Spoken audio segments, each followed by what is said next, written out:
Welcome to ജോളിസ് കുലീന. ഇന്ന് ഞാൻ cornflour കൊണ്ടുള്ളൊരു അലുവയാണ് ഉണ്ടാക്കാനായിട്ട് പോകുന്നത്.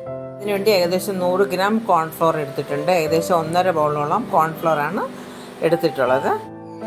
ഈ അലുവയ്ക്ക് നിറം കൊടുക്കാനായിട്ട് ഞാൻ ബീട്രൂട്ട് നന്നായിട്ട് അരച്ച് വെച്ചിട്ടുണ്ട്. ഇതിൻ്റെ ജ്യൂസും കൂടെ എടുക്കാം.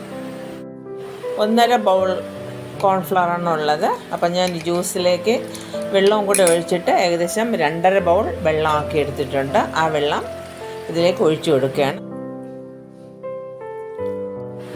ഒരു 4 ഏലക്ക ചതച്ചത്, 4 ടേബിൾ സ്പൂൺ പഞ്ചസാര ആവശ്യാനുസരണം ഉപയോഗിക്കും. ഒരു നുള്ള ഉപ്പ്. ഇതെല്ലാം കൂടിയിട്ട് നന്നായിട്ടൊന്ന് മിക്സ് ചെയ്തെടുക്കണം. പഞ്ചസാരയും കോൺഫ്ലോറും ഏലക്കായും ഉപ്പും എല്ലാം കൂടെ നന്നായിട്ടൊന്ന് ഇളക്കിയെടുക്കണം. ആർട്ടിഫിഷ്യൽ കളർ ചേർക്കാതിരിക്കുന്നതിന് വേണ്ടിയിട്ടാണ് ഞാൻ ബീട്രൂട്ടിൻ്റെ ജ്യൂസ് ഇതിലേക്ക് ഒഴിച്ചത്. ഈ കൺസിസ്റ്റൻസിയിൽ എടുക്കണം. അലുവ ചെയ്തിട്ട് ഇടാനുള്ള പാത്രത്തിലേക്ക് കുറച്ച് നെയ്യ് ഒഴിച്ച് അത് നന്നായിട്ടൊന്ന് പാത്രത്തിൻ്റെ എല്ലാ ഭാഗത്തും ആകത്തക്ക രീതിയിൽ തേച്ച് പിടിപ്പിക്കണം. ഇതിലേക്ക് എള്ള ചെറുതായിട്ടൊന്ന് വറുത്തത് ഇട്ട് കൊടുക്കുകയാണ്. പാത്രത്തിൻ്റെ എല്ലാ ഭാഗത്തും ആകത്തക്ക രീതിയിൽ ഒന്ന് വിതറി കൊടുക്കുകയാണ്. അതിനുശേഷം നെയ്യിൽ വറുത്ത കാഷ്യൂനട്ടും കൂടെ അതിലേക്ക് ഇട്ട് കൊടുക്കുന്നു. ഇട്ട് മാറ്റി വെക്കണം. ഇനി പല്ല് ഉണ്ടാക്കാനായിട്ട് തുടങ്ങാം. നെയ്യ് തേച്ച് പാനിലേക്ക് നേരത്തെ കലക്കി വെച്ചിരിക്കുന്ന മിശ്രിതം ഒഴിച്ചു കൊടുക്കാം. ആർട്ടിഫിഷ്യൽ കളർ ആഡ് ചെയ്യാതിരിക്കുന്നതിന് വേണ്ടിയിട്ടാണ് ഞാൻ ഈ ബീട്രൂട്ടിൻ്റെ ജ്യൂസ് ഇതിലൊഴുക്കി ചേർത്തത്. ചെറുതീയിൽ നന്നായിട്ട് ഇളക്കി കൊടുക്കാം. അടി പിടിക്കാതെ നമുക്ക് നന്നായിട്ട് ഇത് ഇളക്കി കൊടുക്കേണ്ടതുണ്ട്. ഷുഗർ ആവശ്യത്തിന് നമുക്ക് ചേർത്ത് കൊടുക്കാം. ഞാൻ 4 ടേബിൾ സ്പൂൺ പഞ്ചസാര ഇതിലോട്ട് ഉപയോഗിച്ചിട്ടുള്ളൂ. മധുരം കൂടുന്നത് അനുസരിച്ച് മറ്റുള്ളവർക്ക് പഞ്ചസാരയുടെ അളവ് കൂട്ടാം. ചെറുതായിട്ട് കുറുകി വന്ന് തുടങ്ങിയതിപ്പോൾ ഏറ്റവും എളുപ്പത്തിൽ നമുക്ക് ഉണ്ടാക്കിയെടുക്കാൻ പറ്റുന്ന അലുവയാണിത്. പെട്ടെന്ന് 1 മണിക്കൂറിനകത്ത് നമുക്ക് ചെയ്തെടുക്കാൻ പറ്റും ഈ അലുവ. ചെറുതായിട്ട് കുറുകി തുടങ്ങി. എല്ലാ ഭാഗവും ഒരേപോലെ ഇളക്കി കൊടുക്കണം.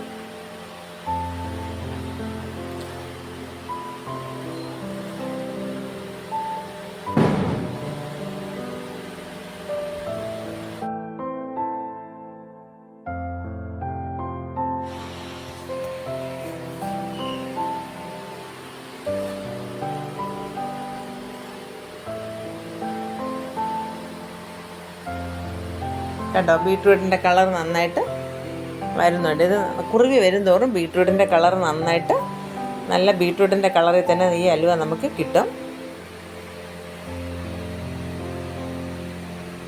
ഇടയ്ക്ക് കുറച്ച് നെയ്യ് ഒഴിച്ചു കൊടുക്കാം.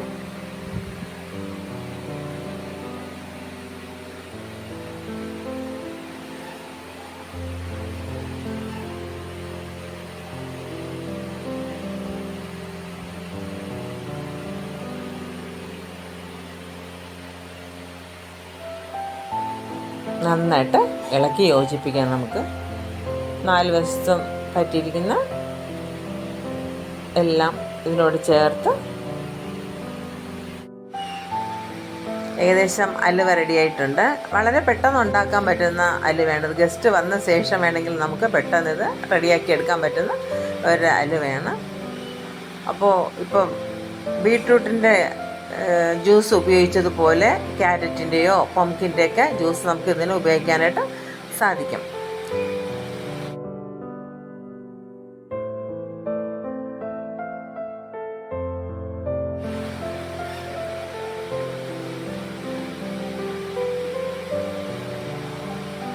ഇടയ്ക്ക് കുറച്ചുകൂടെ നെയ്യ് നമുക്കിതിനോട്ട് ഇട്ട് കൊടുക്കാം.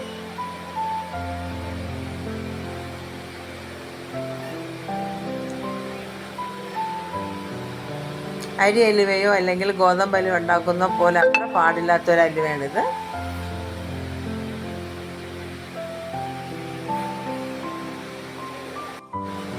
നേരത്തെ പാത്രത്തിൽ നെയ്യ് തേച്ചിട്ട് എള്ളും കാഷ്യൂനട്ടൊക്കെ ഇട്ട് വെച്ചിരുന്നല്ലോ, ആ പാത്രത്തിലേക്ക് നമ്മൾ ഈ കൂട്ടിട്ട് കൊടുക്കുകയാണ്. ഇതിൻ്റെ എല്ലാ ഭാഗത്തും ഒരുപോലെ ഈ കൂട്ട് വരത്തക്ക രീതിയിൽ നമ്മൾ ഉറപ്പിച്ച് വയ്ക്കുന്നു.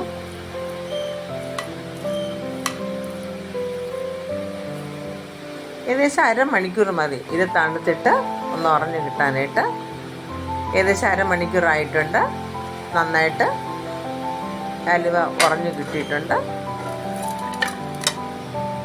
കണ്ടോ. ഇനി ചെറിയ പീസുകളായിട്ട് കട്ട് ചെയ്തെടുക്കാം.